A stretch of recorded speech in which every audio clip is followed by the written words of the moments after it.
म्हणलं राजकारणाचं गणित काय, समीकरण काय?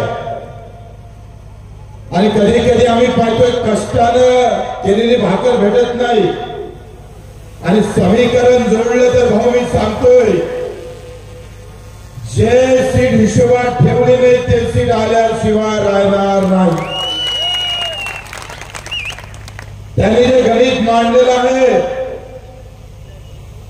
आम्ही पाहतो दलित बौद्ध जर एकत्र झाला आणि मुस्लिमांनी जर पाठिंबा दिला, प्रहारनं जर वार केला तो हमारे सिवाय कोई जीतकर आ नहीं सकता. अतिशय चांगल्या पद्धतीने प्रचार चालू आहे. कमी काळामध्ये आम्ही व्यवस्थित कम बॉल में ज्यादा रहा.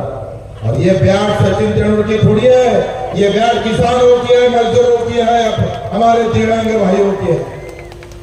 आणि हे गणित आम्ही जे पद्धतीने समोर जातोय मित्र, आम्ही पाहतो की या सगळ्या महाराष्ट्रामध्ये कोणाचंच थिएटर कोणाच्या पायात नाही. आघाडीमध्ये बिघाडी आहे, युतीमध्ये सगळा धिंगाणा केला. तुम्ही जर इथे युतीचा उमेदवार जर पाहिला तर भाजप शिवसेनेचे दोन पार्ट्या युतीमध्ये स्वाभिमान अलग लढतं आणि शिंदे साहेबांची सेना वेगळी लढत आहे. आणि हाच मौका देते चौका मारा. मित्र, आम्ही इतकी जर गणित सगळे बिघडून टाकलेले आहे. आघाडीमध्ये सुद्धा आम्ही पाहतोय अर्धी आघाडी गायब आहे. उद्धव साहेबांच्या शिवसेनेचा उमेदवार मी सांगतोय, काँग्रेस किती सोबत राहील सांगता येत नाही. प्रहारनं जर व्यवस्थित ताकद लावली तर आज जर चित्र स्पष्ट झालं नाही तर उद्या चित्र अरुण भाऊ वानखेडेचं स्पष्ट होईल. पहिला निकाल बॅटचा लागेल आणि तो दर्यातून मधून राहिला प्रश्न ही खटापट कशासाठी? काँग्रेस असू दे का भाजप असू दे, 75व्या वर्षामध्ये आमचे जे हाल केले, काँग्रेस आणि भाजपमध्ये काही फरक नाही आहे. आम्ही पाहतो, फक्त आम्ही पाहतो त्याच्यातले बॉटल वही है,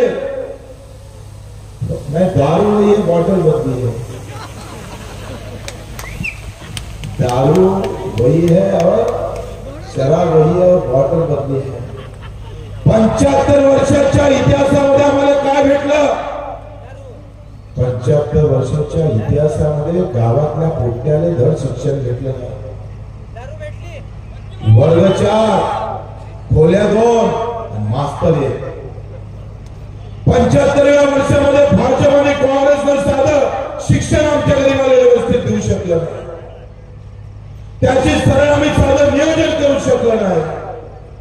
जे जे कष्टानं आम्ही पाहतोय मेहनतीनं पिकवतात त्याच्या मुलाला जर शिक्षण चांगलं भेटत नसेल तर बाबासाहेबांच्या घटनेच्या माध्यमातून दिलेलं मत मात्र या मुद्द्यावर आम्ही मारल्याशिवाय होणार नाही. शपथ घ्यावं. मित्रांनो, बाबासाहेब आंबेडकरांनी ज्या विचारानं हे मतदानाचा अधिकार तुमच्या पोटात दिला,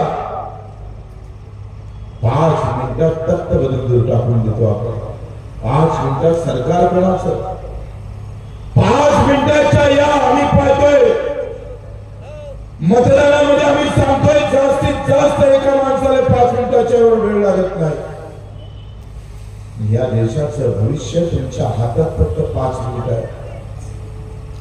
मित्र, हे 5 मिनिट कोणासाठी वापरायचे, का वापरायचे याचं खऱ्या अर्थाने लक्ष घातलं पाहिजे.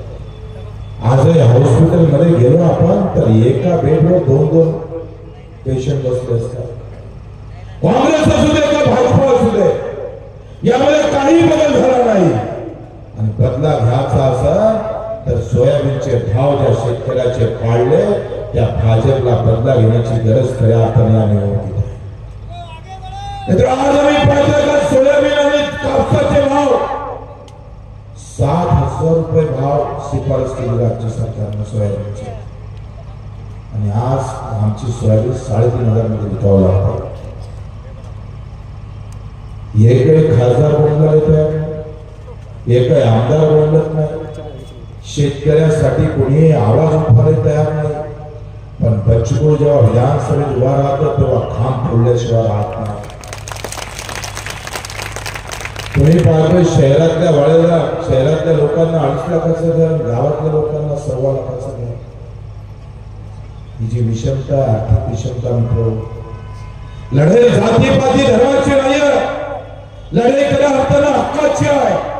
महाराष्ट्रामध्ये काय आम्ही लढतोय, मी दाव्यानं सांगतोय, येणारं सरकार आमचं सरकार राहील, कारण कोणाचाही खेटर कोणाच्या पायात नाही. 10 ते 15 आमदार आम्ही सांगतोय, आमच्या आल्याशिवाय राहणार नाही. ही जी महाशक्ती आहे ते आम्ही पाहतोय, ही महाशक्ती शेतकरी मजुरासाठी खऱ्या अर्थानं आम्ही पाहतोय एक नवीन शक्ती निर्माण करून तिरंग्याच्या भक्तीने आम्ही हे सरकार बनवल्याशिवाय राहणार नाही. हा आमचा दावा आहे, आम्ही सांगतोय.